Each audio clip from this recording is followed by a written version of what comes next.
You won't believe the nerve of some HOAs. Imagine living on your own ranch, far away from the nonsense of city neighborhoods, and still having to deal with entitled people who think they own the place. That was my reality when the HOA from the subdivision down the road decided to make me their target, starting with something as simple, but as personal as my mailbox. See, out on the ranch, a mailbox isn't just where you get bills and junk mail. It's a symbol of your home, a marker of your property, and it's supposed to stand tall and steady no matter what. Except mine didn't last a week without getting knocked down. And not by accident either. I had cameras, I had proof. Every time I set up a new one, within days, sometimes hours, the same car would come barreling down the road, swerving just enough to clip my mailbox. And not just any car, these were HOA board members, driving SUVs with their smug little HOA security decals on the side. Fake badges, fake authority, but real damage. I tried being civil at first, went to one of their so-called community meetings, even though I wasn't part of their HOA. I stood up, told them I had footage, told them I was done replacing mailboxes like it was some kind of subscription service. And you know what they did? Laughed. Right there, in front of everyone. HOA Karen herself smirked and said, "Well, maybe if you join the HOA, we'd take care of your property." That's when I knew this wasn't just petty, it was a shakedown. They were trying to force me into their little club, even though my ranch was never part of their jurisdiction. They wanted control, and they thought they could bully me into it. So I decided to fight back. Not with lawyers, not with cops, but with something much simpler, something they'd never expect. I went to work designing the last mailbox I'd ever have to build.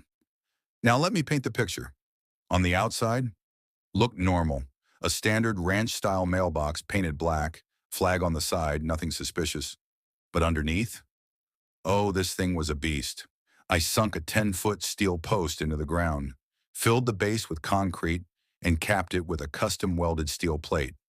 The mailbox itself? Reinforced with quarter-inch steel walls, wrapped in wood so it looked ordinary. To anyone driving by, it was just another flimsy box waiting to be crushed. But to the HOA's fake cops, it was a brick wall in disguise. The night finally came. My cameras picked up headlights creeping down the road. Same SUV, same angle, same speed. They swerved, expecting the usual satisfying crunch of wood and metal, but not this time.